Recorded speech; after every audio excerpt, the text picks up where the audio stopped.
Val or Benji, do you want to comment on examples of low carbon impact investing where the impact can be traced relatively directly?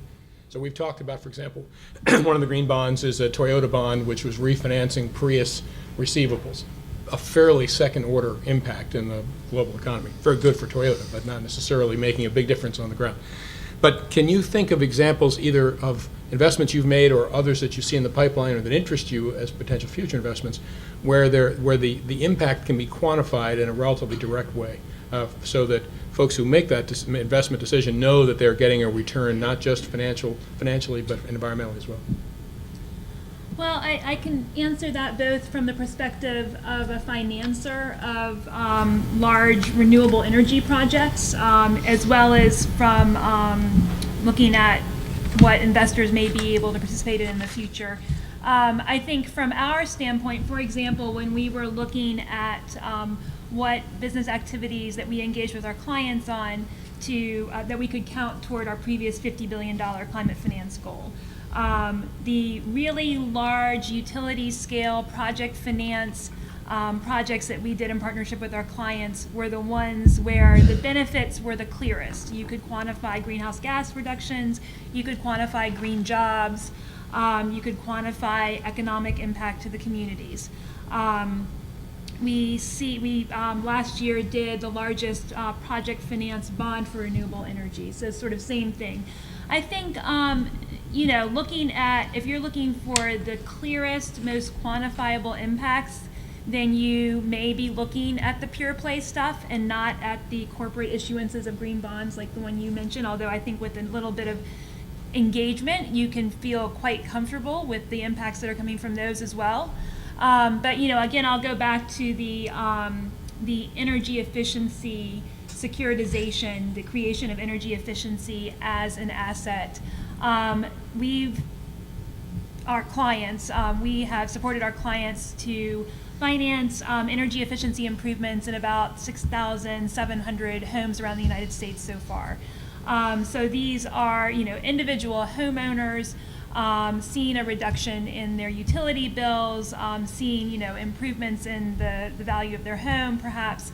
And I think when those are available in a securitized fashion for investors, that also will have sort of a direct and quantifiable impact. But I again want to emphasize the value of not just going after the sort of pure play, low carbon or environmental solution, but also at looking at all of the traditional players in our economy, which make up most of the global economy, and how we can help to incentivize greener activities on their part as well.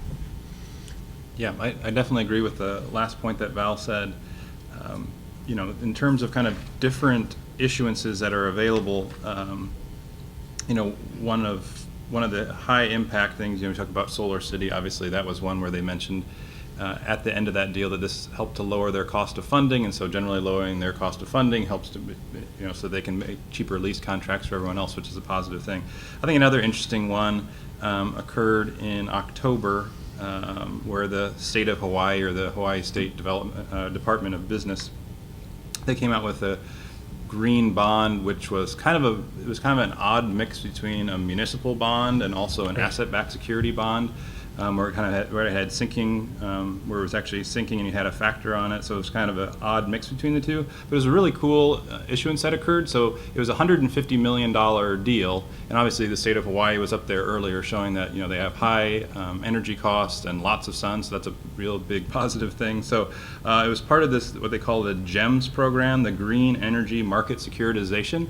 So this $150 million was essentially, again, kind of, so you're borrowing money up front, but then the payments on the underlying on the bonds that they made were actually coming from an extra fee that was going to be on each person's electric bill. I think it was a 1% fee or around that size. So being able to borrow money up front, and then this money was going to be able to go to help nonprofits, underserved homeowners, people like that weren't able to have kind of a huge. There's a pretty high upfront cost to put PV on your roof, and so to be able to have where they can have cheaper financing to be able to do that in this program, that $150 million, I think, really led quite quickly to something that's quantifiable in terms of getting people to utilize solar that wouldn't have been able to before, and utilizing a cheap resource where the sun's shining a lot in Hawaii, which is one reason why it would be fun to be there in the first place.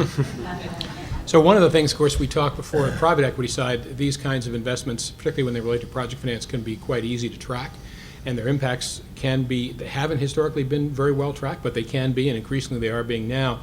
We're also involved in an effort to try and get better information and capture more detailed data on the impact of listed equity funds. So this is a little more complex because you're investing in a company that does lots of things, some of which have a direct impact on low carbon or climate solutions, but not everything they do does. So what's the proper way to track that? I think the answer today is no one knows. The folks at the Global Impact Investment Network have said that they wanted to look at this issue for listed equity funds. They invited Impacts and another fund manager to put funds into their portfolio, and they're now tracking the results we're providing. And the idea is every year or two we'll look for new ways to come down and provide a higher degree of specificity on water saved or energy saved directly as a result of the equipment that's been sold. It's a complex issue, but it's one that's very much on the minds of investors in the space.